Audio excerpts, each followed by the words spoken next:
Hello friends, welcome back to our YouTube channel blue revolution. आज का हमारा topic है एकाकृत मछली सह बतख पालन। तो आइए अब हम एकाकृत मछली सह बतख पालन के प्रस्तावना पर ध्यान देते हैं। तालाब में मछली पालन के साथ बतख पालन का समन्वित खेती लाभप्रद व्यवसाय है। मछली सह बतख पालन से प्रोटीन उत्पादन के साथ बतखों के मलमूत्र का उचित उपयोग होता है।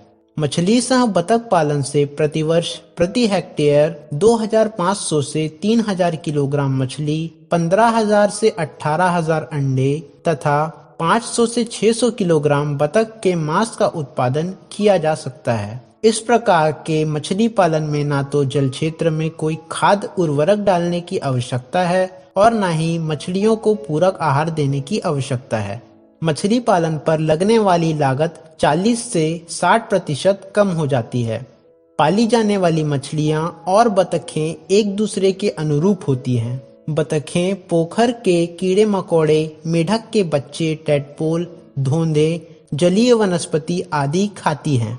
बतखों को पोखर के रूप में साफ सुथरा एवं स्वस्थ परिवेश तथा उत्तम प्राकृतिक भोजन उपलब्ध हो जाता है, तो वहीं बतखों के पानी में तैरने से पानी में ऑक्सीजन की घुलनशीलता बढ़ती है, जो मछलियों के लिए आवश्यक है।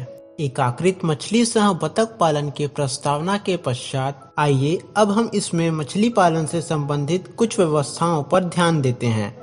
इसमें पहला है पोखर का चयन। मछली सह बतख पालन हेतु 12मासी तालाब का चयन किया जाता है, जिसकी गहराई कम से कम 1.5 मीटर से 2 मीटर होनी चाहिए। इस प्रकार के तालाब कम से कम 0.5 हेक्टेयर तक के हो सकते हैं। अधिकतम 2 हेक्टेयर तक के तालाब इस कार्य के लिए उपयुक्त होते हैं। दूसरा, तालाब की तैयारी। मछली सह बतख पालन हेतु निम्न तरीके से तालाब की तैयारी करते हैं। पहला, तालाब में पाई जाने वाली जलीय वनस्पति को निकलवा देना चाहिए। तालाब में जलीय वनस्पति मछलियों के विचरण तथा जाल चलाने में बाधक, मछलियों के शत्रुओं की प्रश्रय, ऑक्सीजन संतुलन को प्रभावित तथा तालाब में उपलब्ध पोषक तत्वों का शोषण करती हैं। जलीय वनस्पतियां यंत्र से या मजदूर से निकलवा देना चाहिए। रासायनिक विधि 2,4-D, अमोनिया आदि का प्रयोग कर जलीय वनस्पति की सफाई की जा सकती है। जैविक विधि के अंतर्गत ग्रास कार्प जलीय वनस्पति को भोजन के रूप में ग्रहण करती है, अतः ग्रास कार्प के संचयन से जलीय वनस्पति का उन्मूलन हो जाता है। दूसरा है मांसभक्षी तथा आवांछित मछलियों का उन्मूलन। तालाब में बार बार जाल चलाकर मांसभक्षी तथा आवांछित मछलियों को निकाल देना चाहिए। 100% मछलियों को निकालना संभव नहीं हो तो महुआ खली 200 से 250 ppm या 2000 से 2500 किलोग्राम प्रति हेक्टेयर अथवा ब्लीचिंग पाउडर 25 से 30 ppm प्रति हेक्टेयर की दर से उपयोग करने पर इन मछलियों का उन्मूलन किया जा सकता है। सबसे अच्छा तरीका है महुआ खली का प्रयोग। इसमें तीसरा है चूने का प्रयोग। यह पोषक तत्व कैल्शियम उपलब्ध कराने के साथ जल की अम्लीयता बढ़ने पर नियंत्रण करता है। हानिकारक धातुओं का अवक्षेपित विभिन्न परजीवियों के प्रभाव से मछलियों को मुक्त रखने का कार्य भी यह करता है। तालाब में घुलनशील ऑक्सीजन के स्तर को ऊंचा उठाने में भी यह प्रभावकारी है। साधारणतः 250 से 350 किलोग्राम प्रति हेक्टेयर की दर से चूने का प्रयोग करना चाहिए। इसमें चौथा है मत्स्य बीज संचय। प्रति हेक्टेयर 6000 से 8000 मिली फिंगरलिंग अंगुलिकाएं संचय करना चाहिए। सतह का भोजन करने वाली मत्स्य बीज की मात्रा 40%, कतला 25%, सिल्वर कार्प 15% तथा मध्यम सतहों का भोजन करने वाली मत्स्य बीज की मात्रा 30%, रोहू 20%, ग्रास कार्प 10% तथा तली का भोजन करने वाली मत्स्य बीज की मात्रा 30%, मृगल 20%, कॉमन कार्प 10% संचय किया जाना चाहिए। इसमें पांचवा है ग्रास कार्प के लिए ऊपरी आहार। ग्रास कार्प के लिए जलीय वनस्पति हाइड्रिला, नाजाम, वर्सीम, नेपियर आदि भोजन के रूप में देना चाहिए। ग्रास कार्प को भोजन उसके वजन के आधे भार के बराबर दिया जाना चाहिए। इसमें छठवा है मछली वृद्धि की जांच। प्रति माह जाल चलाकर मछलियों की वृद्धि, बीमारी और परजीवियों के आक्रमण की जांच करें। ऐसी कोई समस्या आए तो उपचार करें। जाल चलाने से पोखर के तल में एकत्रित दूषित गैस निकल जाती है और पोषक तत्व मुक्त होकर खाद्य श्रृंखला आरंभ करते हैं। इसके पश्चात आइए अब हम बतख पालन से संबंधित व्यवस्थाओं पर ध्यान देते हैं। इसमें पहला है बतखों के लिए बड़ा घर।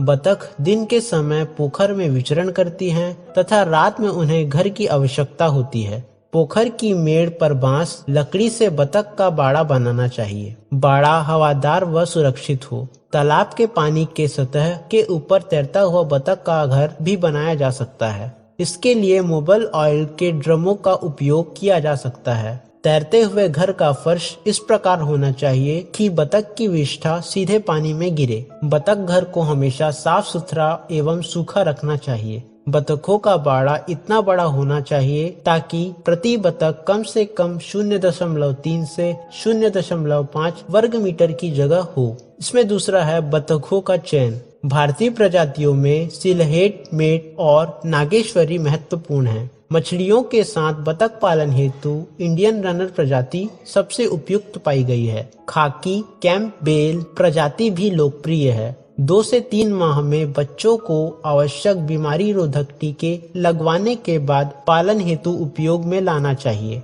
सामान्यतः 1 हेक्टेयर के लिए 200 से 300 बतख पर्याप्त होती है, जो 1 हेक्टेयर जल क्षेत्र हेतु खाद के रूप में विष्ठा देने के लिए पर्याप्त होती है। एक बतख एक दिन में करीब 125 ग्राम विष्ठा का त्याग करती है। इसमें तीसरा है बतख के लिए पूरक आहार। पोखर में उपलब्ध प्राकृतिक भोजन बतखों के लिए पर्याप्त नहीं होता, इसलिए बतखों को पूरक आहार भोजन के रूप में देना चाहिए। पूरक आहार के रूप में बतख मुर्गी आहार और राइस ब्रान कोढ़ा 1:2 के अनुपात में 100 ग्राम प्रति बतख प्रतिदिन खिलाया जाता है। आहार बतखों के घर या मेड़ पर दिया जा सकता है। बतख घर में काफी गहरे 15 सेंटीमीटर चौड़े 5 सेंटीमीटर लंबे बर्तन में पानी रखना चाहिए। इसमें चौथा है अंडों की प्राप्ति। सामान्यतः बतख 24 सप्ताह की आयु से अंडे देना प्रारंभ करती हैं तथा 2 वर्ष तक बतख अंडे देती है। बतख रात में ही अंडे देती है। अंडे देने के लिए बतख घर में कुछ सूखी घास या पैरा बिछाना चाहिए। सुबह अंडे एकत्रित कर लेवें। 5वां, बतखों की विष्ठा का उपयोग खाद के रूप में किया जाता है। बतख की अपनी विष्ठा तालाब में त्यागती रहती हैं। ऐसी स्थिति में अन्य कोई खाद या उर्वरक तालाब में डालने की आवश्यकता नहीं है। बतख बाड़ा में रात्रि में एकत्र हुई विष्ठा सुबह तालाब में डाल देना चाहिए। एक बतख एक दिन में लगभग 125 से 150 ग्राम विष्ठा का त्याग करती है। इस प्रकार प्रति हेक्टेयर प्रति वर्ष 1000 किलोग्राम से 1500 किलोग्राम विष्ठा प्राप्त हो जाएगी। विष्ठा में 81% नमी, 0.51% नाइट्रोजन तथा 0.38% फॉस्फेट होती है। विष्ठा मछली की वृद्धि के लिए लाभदायक है। इसमें छठवां है बतखों के स्वास्थ्य की रक्षा। प्रत्येक माह बतखों का स्वास्थ्य संबंधी परीक्षण कर लेना चाहिए। बतख की आवाज में परिवर्तन, सुस्त चाल, कम मात्रा में भोजन ग्रहण करना, नाक व आंख में लगातार पानी का बहना इत्यादि लक्षण पाए जाने पर बीमार बतख को पोखर में नहीं जाने देना चाहिए और तुरंत पशु चिकित्सक से सलाह लेकर उपचार करवाना चाहिए। इसमें अगला है उत्पादन। मछली सह बतख पालन से प्रति हेक्टेयर प्रति वर्ष 2500 किलो मछली का उत्पादन सम्मिलित है। साथ ही 14000 से 15000 अंडे तथा 500 से 600 किलोग्राम बतख का मांस उपलब्ध होगा। इस प्रकार मछली के साथ साथ बतख पालन करने से मत्स्य कृषकों को अतिरिक्त आय मिल सकेगी। इसके पश्चात आइए अब हम मछली सह बतख पालन से होने वाले लाभों पर ध्यान देते हैं। इसमें पहला है मछली सह बतख पालन से तालाब में अतिरिक्त खाद डालने की आवश्यकता नहीं पड़ती है। दूसरा, मछलियां बतख की गिराई हुई खुराक तथा विष्ठा को भोजन के रूप में ग्रहण करती हैं, जिसके कारण अतिरिक्त कृत्रिम आहार मछलियों को देना नहीं पड़ता। तीसरा, बतखें जलीय वनस्पति पर नियंत्रण रखती है। चौथा, बतखों को अपने भोजन का 50 से 60% भाग जल क्षेत्र से ही प्राप्त हो जाता है तथा कीड़े मकोड़े, पौधे, मेढक के बच्चे भोजन के रूप में ग्रहण करती हैं, जो कि मछलियों के लिए हानिकारक है। पांचवा, तालाब में बतख के तैरते रहने से वायुमंडल की ऑक्सीजन निरंतर पानी में घुलती रहती है। छठवां, बतख भोजन के लिए तालाब के तल की मिट्टी को उछालती रहती है, जिसके कारण उसमें विद्यमान पोषक तत्व पानी में आते रहते हैं, जिससे जल क्षेत्र की उत्पादकता में वृद्धि होती है। आज के हमारे इस वीडियो से इतना ही। अगर आपको हमारा ये वीडियो पसंद आता है तो वीडियो को लाइक करें और हमारे चैनल ब्लू रेवोल्यूशन को लाइक, शेयर एंड सब्सक्राइब जरूर करें, ताकि आने वाले समय में हम आपके लिए ऐसे और भी इंटरेस्टिंग वीडियो ला सकें। धन्यवाद।